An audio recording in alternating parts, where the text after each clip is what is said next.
Hi, and welcome to Project 180. My name's Kevin McGowan. Today I'm going to be speaking with Lori Stanley. She is a consultant in the non-for-profit world. We actually met last year as we both joined the board of directors for Voice Found, which is an Ottawa-based charity.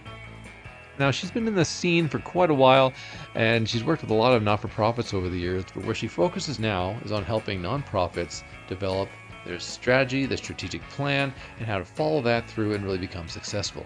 So I hope you really enjoyed this conversation with me and Lori Stanley. Hey, Lori, how you doing? Morning, Kevin. I'm awesome. How are you? I'm doing great, thanks. I really appreciate you taking the time to meet with me today. Yeah, I'm happy and pleased to be here. So, I think before we get into the Q&A stuff, can you maybe just share a bit about your background and what you do for a living, basically? Walk us through it. Absolutely. So I'm Lori Stanley, and I am a strategic consultant focused on the nonprofit organizations, but I certainly work with charities, social enterprise, for-profits, governments, and even in the education sector. So I help and empower nonprofit organizations to deepen their social impacts by gaining clarity, getting focused, and developing strategy. And so my career has really been, for the most part, in the nonprofit sector with over 20 plus years. So lots of opportunity and experience around business development, leading and participating in strategy. But it was my last position where I was leading the Ontario office for a globally based social enterprise that really led me down the path of consulting. We, at that organization, ended up, we were initially for profit, and then we transitioned the company to be a nonprofit organization. And I diversified it so that we developed a number of different revenue streams. And one of those streams that I developed was consultancy. And so it was there that I saw the good that could unfold in helping other organizations. For the most part at that place, it was for-profit businesses. Right. And so just seeing the impact and the outcomes where the companies were able to gain clarity, where they were able to get some concrete initiatives underway, where they were able to focus on what it was they wanted to accomplish and what they wanted to achieve. And that really sparked a bit of a flame in me. And so I ventured out to create my own consulting firm. And now I'm on a mission to help nonprofit organizations achieve their vision and missions.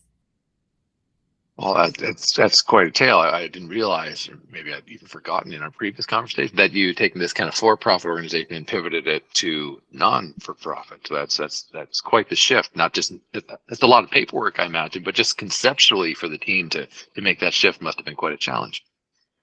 It really is about a philosophical orientation, and that was a big part of what led us down that path. And it was a team approach. I mean, as much as I was in the forefront as the executive leader, there was somebody else doing all that paperwork. So it was really about, for the most part, how we engaged our key stakeholders, and certainly what it meant for the community, and helping them to understand what the shift was, why we made the shift. Which is an element of strategy development, and a lovely segue. Perfect. You're clearly a professional. So can you give us maybe an overview? I think most will understand, generally what strategy is and means, but maybe you can give us a bit more of a nuanced explanation or definition of what strategy means for profit or not-for-profit organization and how that orients the company. Sure. And that's absolutely a really important place to start when someone or organizations or businesses are looking at strategy development. That is having a clear definition, a common definition, and a common understanding of what is strategic development. Otherwise, people are headed down different paths with different thoughts or concepts on what it is that they're doing. So strategy is a plan, strategy is a ploy, it's a position, or it's a perspective. And at the simplest level, strategy development is the process of creating and implementing a plan to achieve your desired goal or vision. As a position, It's a series of integrated choices that position the organization or the business to create its competitive advantage or its unique value. And then as a ploy, it's a deliberate and a disciplined effort to make decisions to take action and shape and guide the organization in terms of what it does and why it does in comparison to its competitors. Interesting. So it's really who's involved, who's ideally involved in creating that strategy. So that in and of itself is one of the steps and stages and pieces of strategy development. And something that I would identify happens very quickly at the onset of any strategy development process. You need to identify who are your key stakeholders. And you want to do an element of analysis. Often people assume they know who their stakeholders are. And so I encourage an analysis because discoveries are made at that point in terms of maybe some overlooked stakeholders. And part of that process includes looking at their level of influence and their investment in your business, in your organization, and then making purposeful decisions about how and when you want to include those stakeholders and the ways in which you will do that.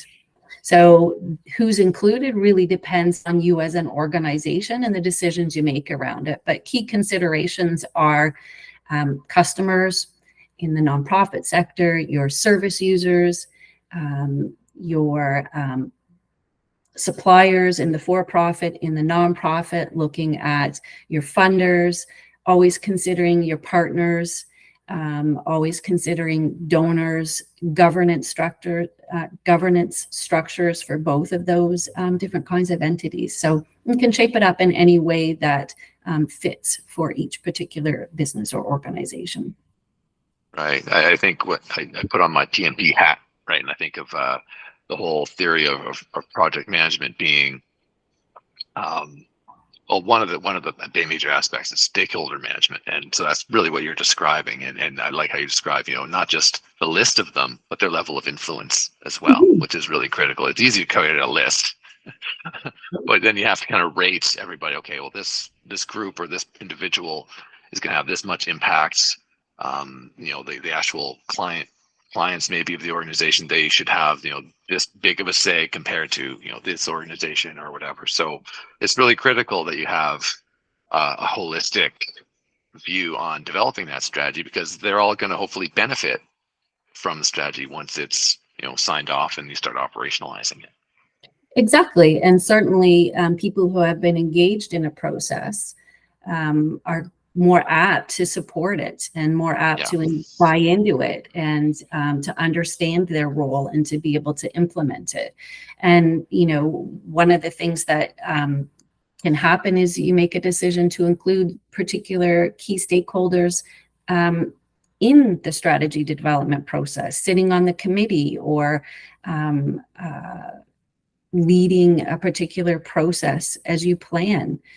Certainly there's the focus groups, there's key person interviews, there's surveys, but you can actually bring them into your planning committee, have them sitting at the table and participating that way as well. Yeah, it's easy. I'm making some kind of educated guesses here, but it's easy to silo something like this, because the vision, especially maybe in a not-for-profit situation or even a new, startup company or something like that, a for-profit situation. If it's just, 2 or 3 of you in the garage making this thing or conceptualizing this thing, is it easier then to come up with a strategy? And how much more complicated do you feel it gets once you're actually out there and your team's expanding and you're seeking funding, or you're getting funding? Like how does all that play into maybe changing your strategy as you move forward and grow?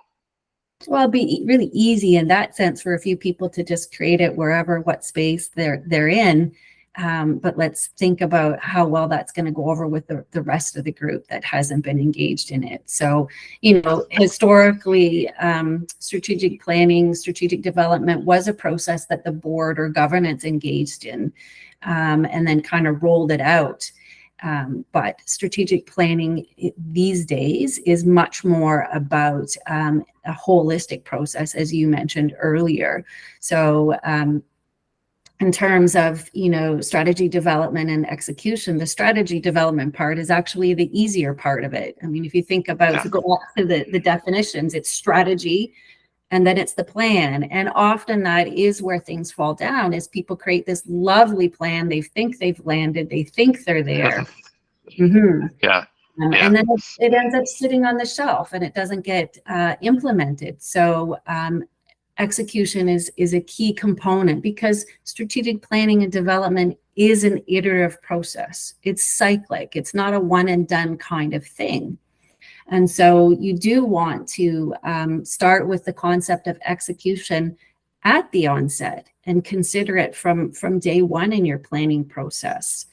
And so, some of the key considerations include, as I mentioned, how are we going to involve our stakeholders?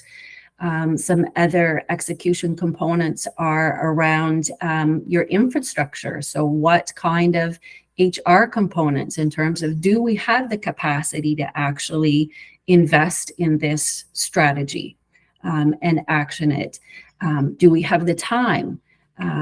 Do we have the capabilities? And then the obvious one is the finances. So sometimes the budget is over here and it's a separate process. So part of a solid execution is having brought that financial component in at the onset, like you do in project management planning, is that budget is always part of that project. Yeah. Well, it's and I'm glad you, again, great segue into the PM side of things, because there's that strategy piece that kind of, I'm a hand gesture guy, so that strategy piece, floats over top of everything. And then any project that you're taking on, whether it's new development or you're seeking funding for something or whatever it is, has to then ideally align somehow with that overarching strategy, right? So why is it, or how is it, I guess, that you can create the strategy and then put it on the shelf, and then you're still doing your day-to-day work? Like, what happens in an organization? Why is there this kind of, why can there be this disconnect? Sure. I think the first part is understanding that there is a piece after it. And again, that a piece after setting your strategy. And again, that it's a cyclic and iterative process. And so, I think it can land on the shelf because people get caught up in the day-to-day activities and the operational components. Scope creep sets in. And in fact, if you don't have a strategy in and of itself, then you're simply just reacting, and you're simply just doing what you think you ought to do, what you think is of benefit, or what you imagine executive leadership expects of you, or what it is that they want. So the execution piece is very detailed, and so that's sometimes why it's a struggle. There are so many moving parts within it, and the detailing component is about, how are we reviewing this? How are we monitoring this plan? What's the cadence for those moments? What's the accountability factor? And you've detailed your goals, your objectives, your actions, your targets, your measures. And so you want to ensure that you're having conversations around that and looking at, are we meeting our mark? Are we achieving as we planned? Are there any unintended consequences?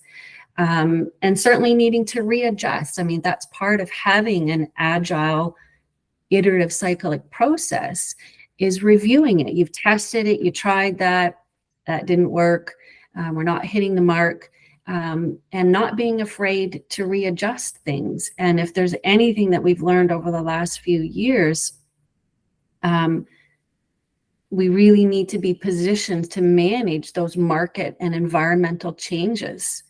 And we need to be able to shift quickly. And certainly part of strategic planning is taking that analysis of your environment, of the existing market, and using that data to inform your strategic plan. And then at the execution level, being well positioned to be able to adjust accordingly when a pandemic strikes, when other natural disasters unfold, when the way that consumers and customers start to buy and what they expect of the vendors starts to look different. Just being ready for that. Yeah. Like there's always something out there kind of waiting to disrupt. Right? That's the big phrase, right? But to disrupt your business or your industry.